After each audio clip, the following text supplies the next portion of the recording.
As you notice, I have my broccoli rabe all chopped up. We want to make something special.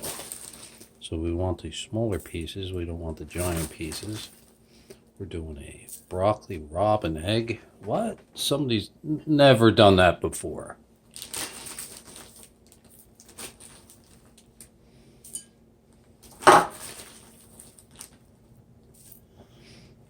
We're going with a 2-to-1 ratio. You got to remember, this broccoli rabe is frozen. One is not cooked either.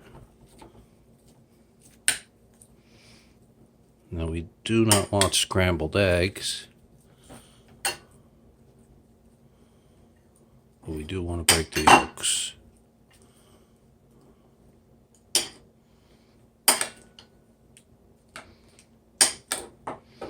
Notice how I'm folding it on itself.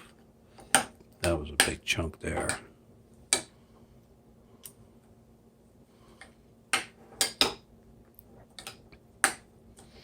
All right, that looks good.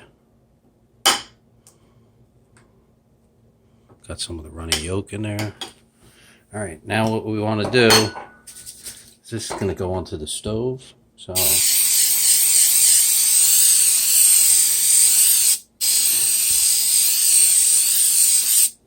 I want to coconut it up.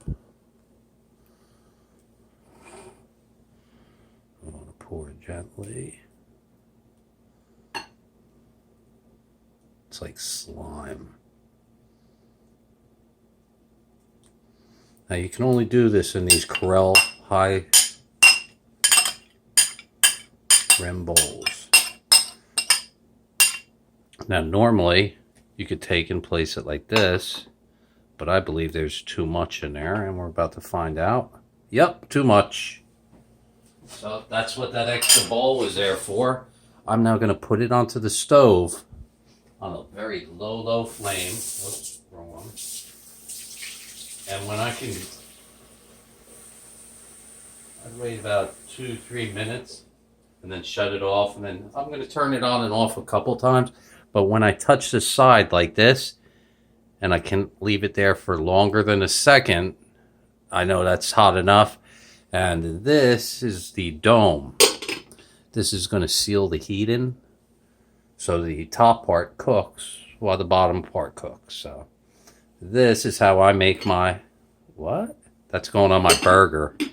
Or you could just do it plain. Just do it do it with spinach, do it with broccoli, do it with anything. It's just so nice because I know that these are Pepperidge Farm deli flats. This is what I'm going to use to put this on. Any flatbread. Reason why is it's low carb. All right. Next time you see this, it's going to be going on to one of my burgers.